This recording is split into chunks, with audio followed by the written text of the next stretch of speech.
Selamat datang di Sukor Makro Update. Pekan lalu, Badan Pusat Statistik Indonesia merilis data indeks harga konsumen, di mana IHK Indonesia tumbuh atau terinflasi 2,37% secara year on year di bulan Juli dan lebih tinggi dari bulan Juni. Ini di atas ekspektasi konsensus sebesar 2,26%. Kalau di breakdown, inflasi komponen inti yang mengecualikan komoditas energi dan makanan bergejolak, inflasi tercatat turun ke 2,32%. Kemudian komponen bergejolak, inflasinya naik ke 3,82%. Dan komponen harga diatur pemerintah terinflasi 1,32%. Secara keseluruhan, inflasi bulan Juli ini didorong komponen volatile food.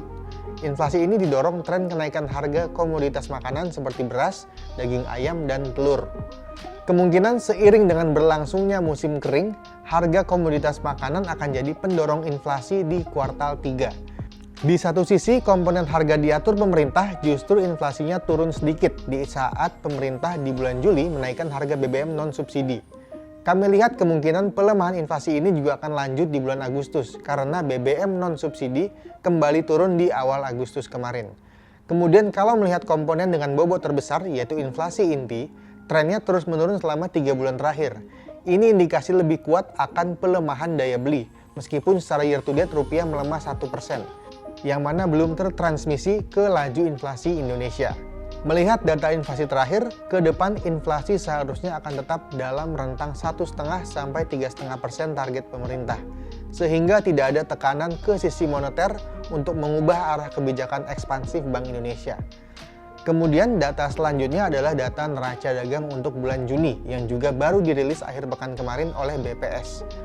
Indonesia mencatat surplus lagi untuk ke-62 kali beruntun di bulan Juni dengan besaran 4,11 miliar dolar. Turun hanya sedikit dari 4,3 di bulan Mei. Secara garis besar, surplus yang besar ini didorong oleh aktivitas ekspor yang kuat, bukan dari impor yang melemah. Sekarang kita lihat breakdown-nya. Ekspor tumbuh lebih tinggi lagi, 11,29% di bulan Juni, dan jika dilihat berdasarkan sektor, pertumbuhannya cukup mix, di mana sektor pertanian, kehutanan, dan perikanan tumbuh lebih rendah dari bulan sebelumnya. Begitu juga sektor pertambangan yang lanjut terkontraksi meskipun tidak sedalam bulan sebelumnya. Kemudian sektor industri pengolahan juga tumbuh lebih rendah dari bulan sebelumnya. Dan kalau dilihat dari golongan barang non-migas yang diekspor bulan Juni, 3 komoditas utama masih jadi 3 ekspor terbesar, seperti CPO, batu bara, dan besi dan baja. Kemudian alas kaki atau HS64 masuk ke daftar 10 golongan barang tertinggi dengan pertumbuhan impor 13,46% year on year.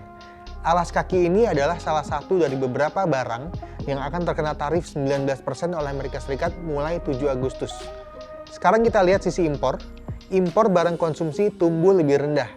Barang mentah terkontraksi dan barang modal tumbuh lebih tinggi. Impor barang modal ini trennya naik terus selama 3 bulan terakhir.